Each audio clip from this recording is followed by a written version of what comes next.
Kontestasi Pilpres sebentar lagi digelar, namun sejumlah wejangan sudah disampaikan bagi capres mendatang.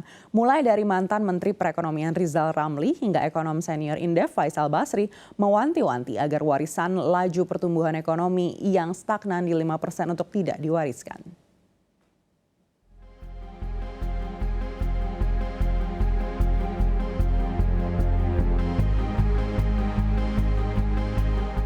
Badan Pusat Statistik merilis pertumbuhan ekonomi Indonesia pada kuartal 1 2023 mencapai 5,03% secara tahunan alias year on year. Menteri Koordinator Bidang Perekonomian Airlangga Hartarto mengatakan pertumbuhan ekonomi kuartal 1 2023 yang sebesar 5,03 tersebut menunjukkan keberhasilan pemerintah di tengah gejolak perekonomian global.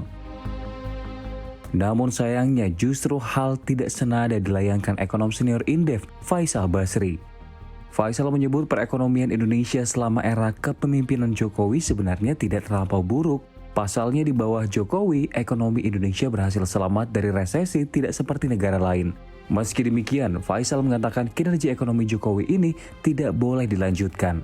Pasalnya kinerja ekonomi Indonesia di bawah Jokowi kualitasnya menurun. Kenaikan investasi yang digenjot Jokowi nyatanya tak banyak membuka lapangan kerja bagi masyarakat. Ini tercermin dari data pekerja informal yang terus naik hingga 60%. Ya, pertama tumbuh tapi jalan di tempat. Oke. Jadi selama periode Pak Jokowi rata-ratanya tuh cuma 5%. Targetnya kan 7 pada periode pertama dan 6 pada periode kedua. Tapi sampai triwulan pertama ini 5,03 begitu. Kemudian tumbuh, angka pengangguran turun. Jadi ada penciptaan lapangan kerja kan. Namun penciptaan lapangan kerjanya makin tidak bermutu karena yang meningkat itu penyerapan di sektor informal, pekerja informal. Jadi pekerja informal di kita naik terus. Sekarang pada Februari ya, data Februari itu sudah 60% lebih pekerja informal. Kalau pekerja informal kan mereka tidak dapat gaji yang teratur, tidak ada lembur, tidak ada macam-macam, jadi kualitasnya rendah, artinya rentan mereka. Ya. Faisal mengatakan investasi di Indonesia memang sudah besar, tapi persoalannya investasi tersebut tidak bermutu. Investasi hanya dilakukan pada sesuatu yang sifatnya fisik. Menurut Faisal, investasi harusnya didorong juga di bidang IT. Pasalnya, investasi di sektor tersebut bisa memberikan manfaat yang lebih terasa bagi Indonesia. Ya, meski telah menjanjikan pertumbuhan ekonomi melesat di kisaran 7% terwujud, nyatanya Jokowi hanya mampu mewujudkan pertumbuhan ekonomi RI yang mandek di angka 5%. Pandemi COVID-19 memang menjadi salah satu faktor gagalnya cita-cita Jokowi. Namun Menko Perekonomian RI tahun 2000 hingga 2002 Rizal Ramli menilai hal tersebut tak bersifat fundamental. Pemerintah perlu mengevaluasi diri. Janjinya kan tumbuh 7% ya. Baik. Nggak pernah kesampaian.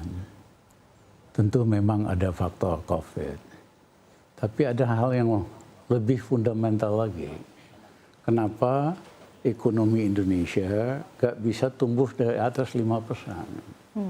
Karena kita ikut model pembangunan bergantung hutang. Kenapa?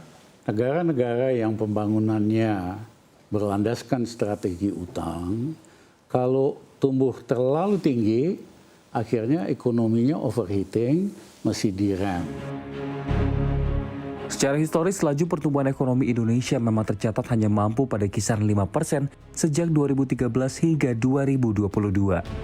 Rizal Ramli menyebut Indonesia perlu belajar dari negara-negara asing seperti China dan Korea yang berhasil untuk tidak bergantung pada utang.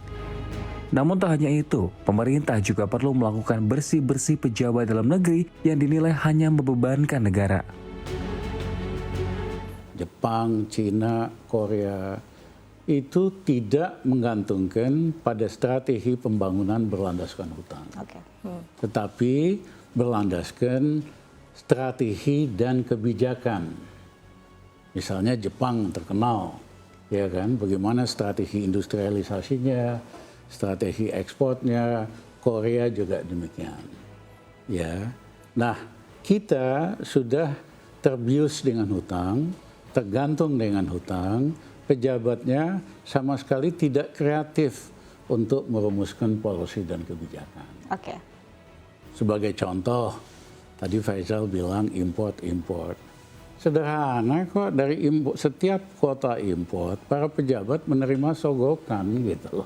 Yang ada kan import mulu. Kenapa? Dia setiap kali mengangkat pejabat, dia pilih pejabatnya itu rent seeker. Orang yang mau cari uang dari kewenangan jual atau kasih kuota impor. Nah, selama ini nggak dibersihin, kita akan terus bermasalah. Dengan demikian, apakah dalam kontestasi Pilpres 2024 nanti, calon presiden mendatang perlu diamanatkan untuk melanjutkan program kerja pemerintah sebelumnya jika angka pertumbuhan ekonomi nyatanya tak jua berhasil beranjak dari 5%? Tentunya ini perlu menjadi pembelajaran dan evaluasi bagi pemerintah agar tak lagi terlena pada utang negara.